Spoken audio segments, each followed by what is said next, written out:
हाँ बच्चों, ये अगला आर्टिकल है इस टॉपिक का। धारा इन पर बल का आघूर्ण ये टॉपिक है। आज ये तीसरा दिन है। इसमें जो अगला आर्टिकल पढ़ेंगे, एक समान चुंबकीय क्षेत्र में स्थित चुंबकीय द्विध्रुव पर लगने वाला बल का आघूर्ण। इसमें आपने पढ़ा धारा लूप पे, पहले पढ़ा, और धारा लूप पे आपने पढ़ा कि जो बल आघूर्ण होता है टाउ बराबर IAB साइन थीटा।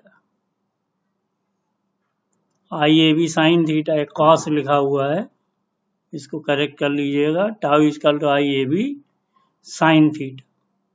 अब इसमें आप देखिए कि अगर चुंबक हम ले लें तो चुंबक भी एक तरह से धारावाही चालक की या धारा लूप की तरह से जैसे बना हुआ है। जितने भी लूप होंगे, मान लीजिए n लूप हैं, तो वहां पर इस पे लगने वाला बल इनका आघूर्ण क्या हो जाएगा, टाउ बराबर NIAB साइन थीटा। जहां n क्या हो जाएगा, धारा लूप हो गया। दंड चुंबक में n धारा लूप हैं, तो n धारा लूप के लिए टाउ बराबर NIAB साइन थीटा हो जाएगा। एक इक्वेशन ही हो। अब स्थिर वैद्युत द्विध्रुव पर वैद्युत क्षेत्र में लगने वाला बल, स्थिर वैद्युत द्विध्रुव पर वैद्युत क्षेत्र में लगने वाला बल, ये पिछले टॉपिक वैद्युत क्षेत्र में पढ़ चुके हैं। टाउ बराबर क्या होता है, P साइन थीटा, जहां P क्या है, वैद्युत द्विध्रुव आघूर्ण है। अब यहां आपने देखा कि अगर हम वैद्युत द्विध्रुव आघूर्ण ऐसे चुंबकीय द्विध्रुव आघूर्ण, तो यहाँ पे M क्या होता है, NIA होता है। तो टाउ बराबर NIAB साइन थीटा में NIA के जगह क्या रख देंगे, M, और M को क्या कहेंगे, चुंबकीय द्विध्रुव आघूर्ण। तो M बराबर NIA हो गया।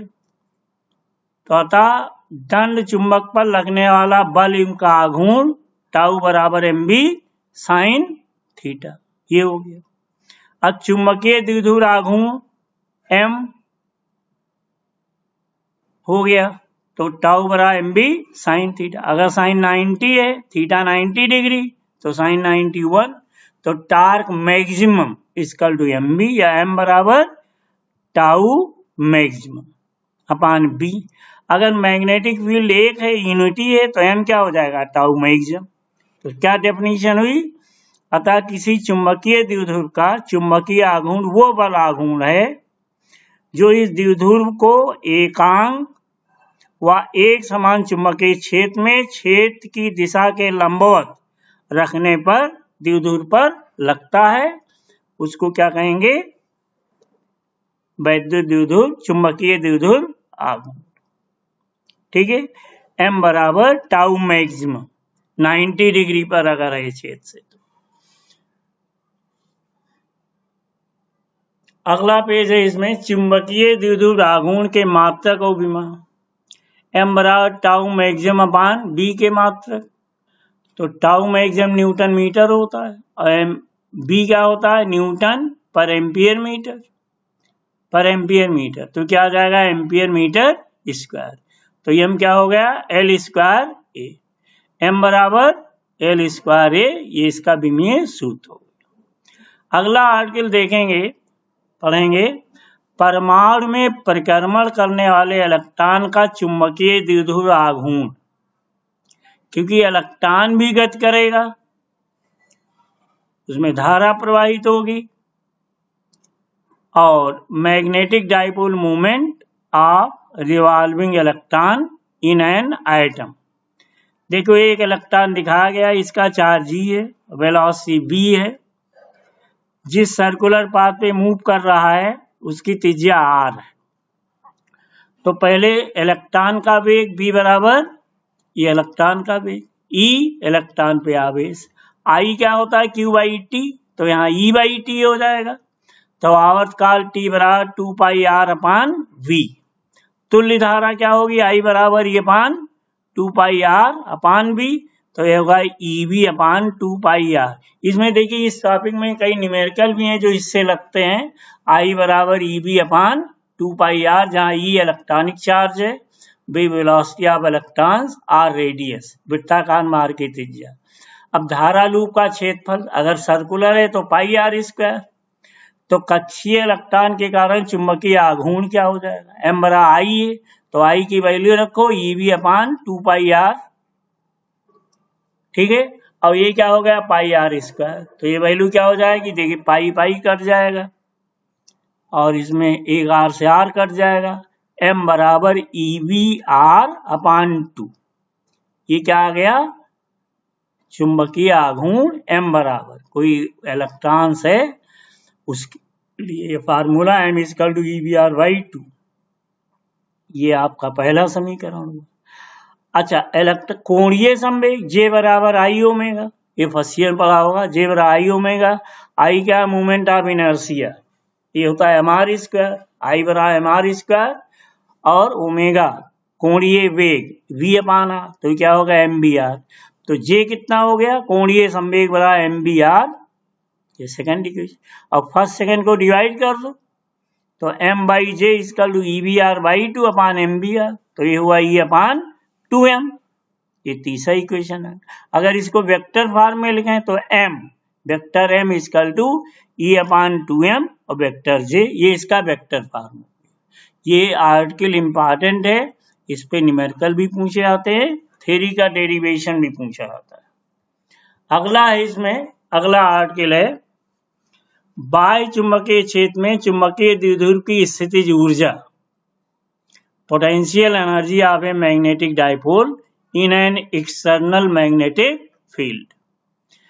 देखिए चुंबकीय क्षेत्र बी में चुंबकीय द्विध्रुव पर कार्यरत बल का आघूर्ण क्या होता है, tau equal to m b sine theta, tau बराबर एम बी साइन थीटा।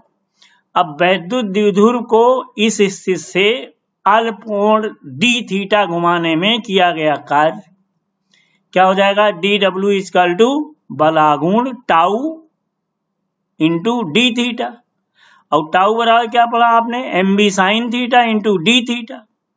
अब इसको थीटा 1 से थीटा 2 डिग्री तक घुमाया गया तो कार्य क्या होगा, जो कार्य आएगा वही पोटेंशियल एनर्जी हो जाएगी। तो W इक्वल टू देखिए m b sine theta d theta, और लिमिट कितनी है, इंटीग्रेशन थीटा 1 से थीटा 2, एम बी कॉन्स्टेंट है बाहर ले लिया, और इसका साइन थीटा का ये क्या हो जाएगा कॉस थीटा, और लिमिट थीटा 1 से थीटा 2, या इसको सॉल्व करेंगे तो W equal to m b cos theta 1 minus cos theta 2। अब देखो अगर थीटा 1 90 डिग्री हो और थीटा 2 थीटा हो, तब क्या हो जाएगा, W बराबर minus m b cos theta, यानी थीटा डिग्री पर स्थित है अगर, तो पोटेंशियल एनर्जी यू थीटा बराबर minus m b cos theta हो जाएगा। अगर थीटा 0 डिग्री है तो ये 0 क्या हो जाएगा, माइनस एम बी हो जाएगा। अगर थीटा 180 डिग्री है तो cos 180 माइनस 1, तब u 180 equal to plus m b हो जाएगा। अगर 90 डिग्री पे है तो यू 90 इक्वल टू 0, यानी थीटा पे minus m b cos theta, 0 degree पर माइनस एम बी, यह स्थायी संतुलन की स्थिति है। और u, अब इसको रोटेट किया जाए 180 डिग्री तो u 180 equal to plus m b, अस्थायी संतुलन की स्थिति, और ये 90 डिग्री पे है तो थीटा हो जाएगा।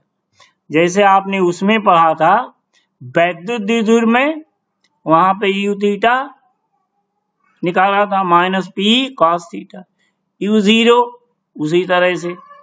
तो यहाँ पे जो m है वहां पे इलेक्ट्रिक फील्ड में P हो, वो वैद्युत द्विध्रुव आघूर्ण, ये है चुंबकीय द्विध्रुव आघूर्ण। अब द्विध्रुव की स्थायी तथा अस्थायी अवस्थाओं की स्थितिज ऊर्जाओं में अंतर, स्थायी और अस्थायी में delta u equal to u 180 से यू 0 पे लाओ, 180 से नॉर्मल स्थिति में, तब क्या है एम बी, यू 180 के 30 माइनस और यू 0 क्या माइनस एम बी, तो ये हो जाएगा प्लस 2 एम बी, जो परिवर्तन होगा delta u equal to plus 2 m b आएगा।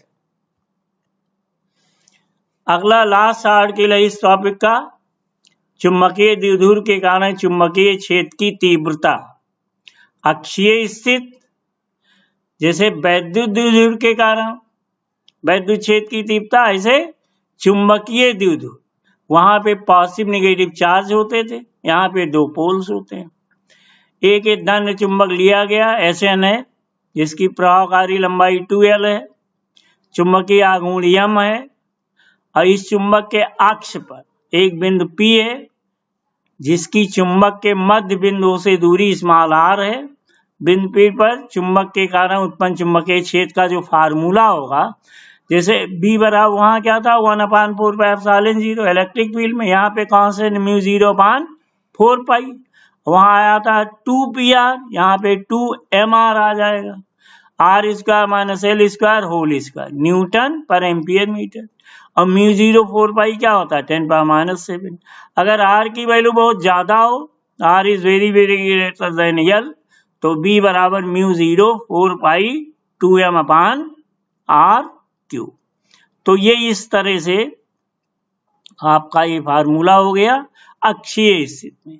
इसी को निरक्षीय स्थिति में, निरक्षीय स्थिति में क्या होगा, ब्रॉड साइड ऑन पोजीशन, मतलब मैग्नेट के परपेंडिकुलर। ये मैग्नेट दिखाया गया है, मध्य बिंदु O है, और इससे P बिंदु पर हमको क्या निकालना है, चुंबकीय क्षेत्र की तीव्रता। ये दूरी कितनी है, r है। ये डायरेक्शन दिखाया गया, OP बराबर r, और दूरी कितनी हो जाएगी, चुंबक के प्रत्येक दूर से बिंदु P की दूरी, तो देखो r और ये OS मतलब l परपेंडिकुलर है, तो ये दूरी क्या हो जाएगी, √r² प्लस l स्क्वायर। तो निरक्षीय स्थिति में क्या आएगा, b बराबर μ0/4π m/r² माइनस l स्क्वायर, और power 3/2, r² minus l square power 3/2। तो r इज, अगर if r is very very greater than l, ये प्लस में होगा r² प्लस l², तो यहाँ पे l को छोड़ देंगे, तो r² का पावर 3/2 क्या हो जाएगा r³। तो b बराबर μ0/4π m/r³। देखिए वैद्युत द्विध्रुव में क्या आया था, अक्षीय स्थिति में E बराबर 1/4πε0 2p/r³, और निरक्षीय स्थिति में वहां पे आया था E बराबर 1/4πε m/r³। पे P की जगह क्या हो जाएगा, m हो जाएगा, और कांस्टेंट की जगह μ0/4π हो। यहाँ पे अक्षीय और निरक्षीय स्थिति में जो चुंबकीय क्षेत्र का अनुपात 2 और 1 का अनुपात होगा। तो इस तरह से ये टॉपिक आपका खत्म हो गया। इस टॉपिक में पूरे 12 पेज हैं। अब इसमें एक दिन आपको कल कुछ न्यूमेरिकल भेज देंगे और कुछ न्यूमेरिकल सॉल्व कर देंगे। ये टॉपिक खत्म हो गया। अब अगला टॉपिक आपको कल के बाद पढ़ाया जाएगा। बाकी अब आप लोग एक काम ये कीजिए कि कोई डेट रख दीजिए और तुम लोगों को टेस्ट देना है फिजिक्स का। तो उसमें पहला, दूसरा और तीसरा टॉपिक या फर्स्ट सेकंड ये रख लीजिए। पहला कूलम्स लॉ और वैद्युत क्षेत्र और दूसरा गॉस का प्रमेय। तो इन 2 टॉपिक को तैयार कर लीजिए। क्वेश्चन ज़्यादा सब ऑब्जेक्टिव टाइप के होंगे। हम आपको पेपर भेज देंगे और वो सॉल्व करके आप सेंड कर देंगे, हम चेक कर लेंगे। तो बस आज के लिए इतना ही। That's all.